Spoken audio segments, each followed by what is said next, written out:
Oi pessoal, tudo bem? Sou o professor Alanders e hoje nós vamos conversar sobre lentes esféricas. A gente vai começar fazendo a classificação das lentes em lentes de bordas finas ou lentes de bordas grossas. Bem, para as lentes de bordas finas, nós temos, por exemplo, as lentes côncavo-convexa ou então as lentes plano-convexas. São exemplos de lentes de bordas finas.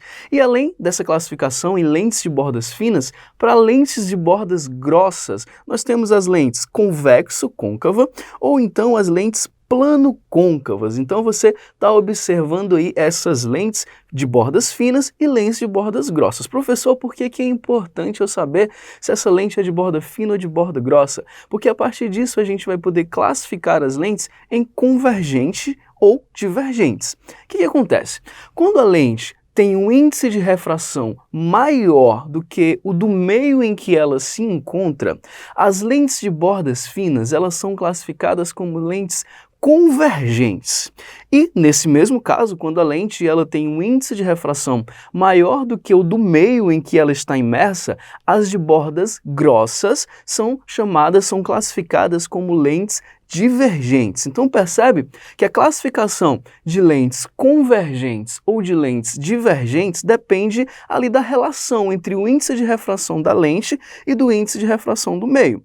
É bom você observar que se for o contrário do que eu te expliquei, por exemplo, se o índice de refração da lente for menor do que o índice de refração do meio, essa situação se inverte. Nesse caso que eu te falei agora, as de bordas finas elas passam a ser divergentes e as de bordas grossas passam a ser convergentes. Então percebe que para você classificar, você precisa saber a relação entre o índice de refração da lente e o índice de refração do meio, ok?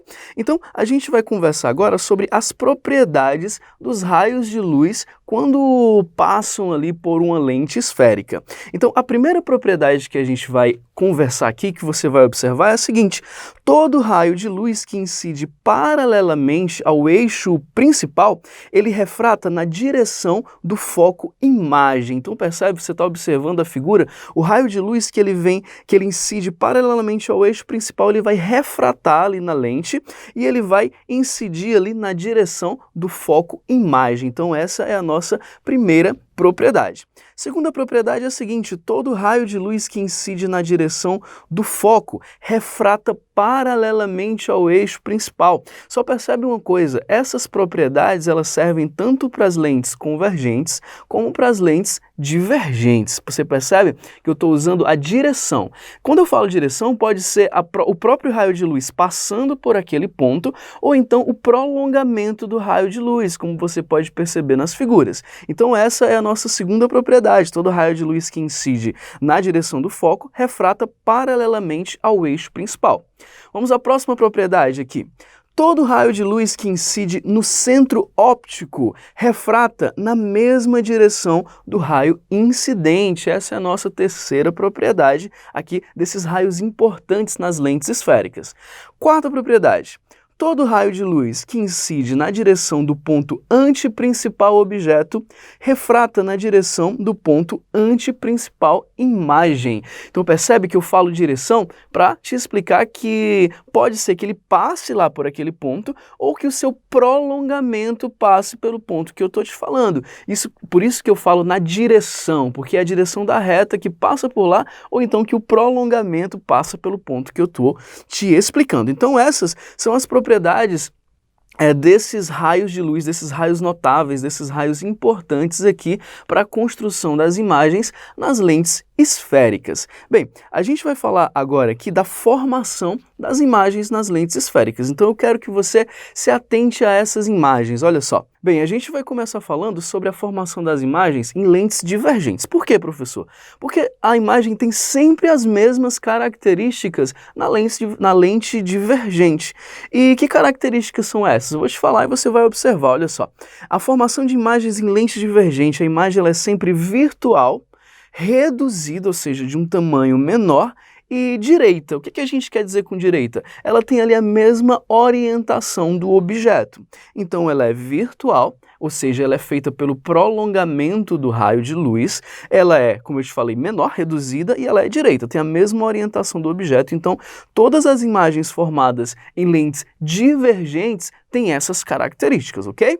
Bem, então a gente vai falar agora das imagens formadas por lentes convergentes. E aqui eu quero que você tenha atenção, porque dependendo da posição do objeto, a imagem vai ter características diferentes. Eu vou conversar com você agora sobre cada uma dessas características. Vamos lá. Bom, a primeira posição que eu vou colocar o objeto, perceba, objeto entre o foco e o centro óptico. Toda vez que o objeto estiver entre o foco e o centro óptico, a imagem ela é dita virtual, ampliada e direita, ou seja, ela é feita pelo prolongamento do raio de luz, ela é ampliada, ou seja, ela é maior, e ela é direita, ela tem a mesma orientação do objeto. Então perceba que essas são as características da imagem para um objeto entre o foco e o centro óptico, ok? Vamos para a segunda posição importante aqui para a gente. Segunda posição, objeto posicionado exatamente no foco da lente. Nesse caso, a gente diz que a imagem ela é imprópria. Ela se forma no infinito, muito longe, muito grande, ela é imprópria. A gente, na verdade, não a observa. Então, quando o objeto está ali posicionado exatamente no foco da lente, a imagem ela é imprópria. Terceira posição importante é a seguinte, quando o objeto está posicionado entre o foco e o ponto antiprincipal. Nesse caso, a imagem ela é dita real, ampliada e invertida, ou seja, ela é maior, por isso ampliada, e invertida. Ela tem um sentido ali contrário ao sentido que o objeto está. Bem, então essa é a nossa terceira posição importante, vamos para a quarta posição importante aqui do objeto para a gente saber as características da imagem. Na quarta posição importante a gente tem o objeto posicionado no ponto antiprincipal objeto, exatamente ali no ponto antiprincipal objeto. E nessa situação a imagem ela é real, ela tem o mesmo tamanho, ela é invertida. Percebe que aqui a imagem ela não é maior nem menor, ela tem o mesmo tamanho. E é invertida, como a gente conversou agora há pouco, ela tem uma orientação contrária à orientação ali do objeto. Então essa é a nossa quarta propriedade, o nosso quarto posicionamento importante para o objeto, e vamos para o quinto agora. A quinta posição importante é quando o objeto está posicionado além do ponto antiprincipal, está bem longe ali da lente. Então, nesse caso, a imagem ela é real, ela é feita pelo cruzamento dos próprios raios de luz, imagem real é dessa forma.